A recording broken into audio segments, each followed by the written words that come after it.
Clap. Yep. This is on assertiveness.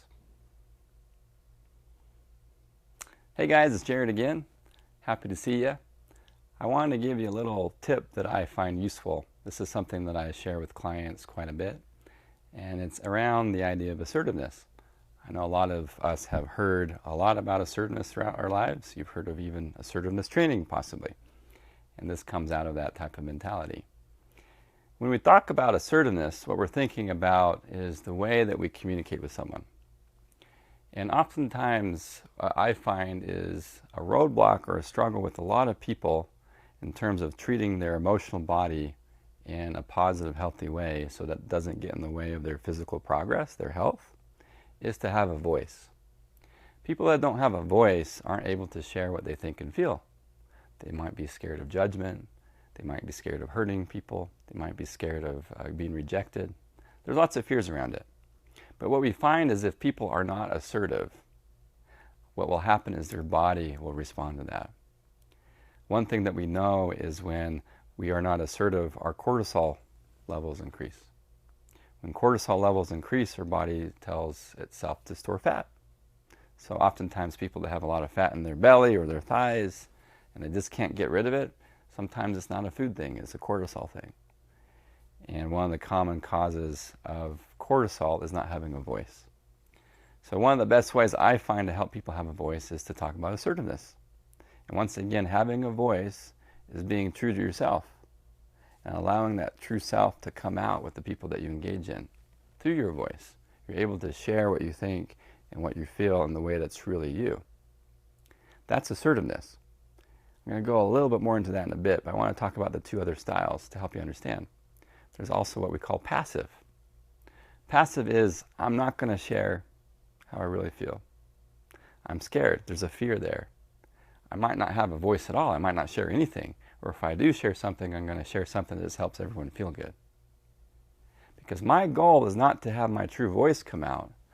My goal is to not have conflict or disagreement or rejection. So I'm going to sacrifice myself for the peace, to keep the peace. It really is good intentions, but in the end, we don't really get to know you. And if we don't get to know you for real, then we don't get to connect to you for real. And connection is the blood of health. Connection with ourselves, connection with others. And so we really want you to have a strong voice and take the risk to share who you are. People that are usually passive that start to become more assertive, people don't always like it. So just know that. You may get some weird looks because they're like, what's going on? You're usually passive. That's okay. Just know that's going to happen a little bit. But I encourage you to move out of that passive role, if that's the way that you are, into a strong voice. Be proud of who you are. Know that you're good enough. Know that your voice, how you think and feel, is worth sharing. Now, the opposite side of passive is aggressive. And aggressive is this goal to hurt with my voice. So I'm not really sharing as a way to connect. I'm not sharing as a way for you to know how I feel and think. And I'm not sharing with the goal to connect in a way to where I listen to you. I'm trying to force you to hear what I think and feel and even agree with me. And if you don't, I'm going to hurt you. And that might be physical or criticizing or judging.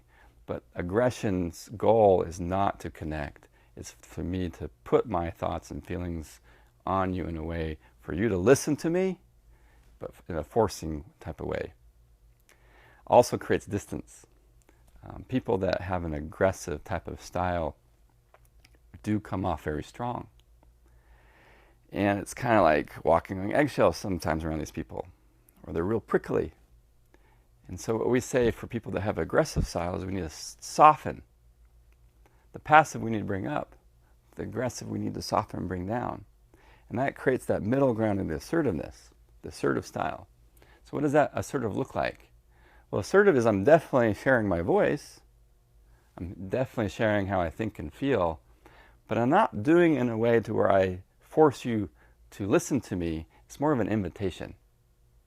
It's more of this, hey, this is who I am. Are you willing to accept or listen? Or if you don't, let's talk about it. The other idea around assertiveness is this goal to share who I am so they can share who they are with me. And so it creates this sacred space. It creates a boundary. I'm going to share what I think and feel. That's the boundary. But it also creates sovereignty, space inside, to where I don't force your ideas or my ideas on one another. And so we have this space to go in that's protected because we are willing to share our true voice, our true self. But we also have the sovereignty, the freedom to accept that we might disagree. And that we're not going to hurt each other for it. That we both respect each other and we're able to have that communication in a way that's safe. And that leads to strong trust and connection.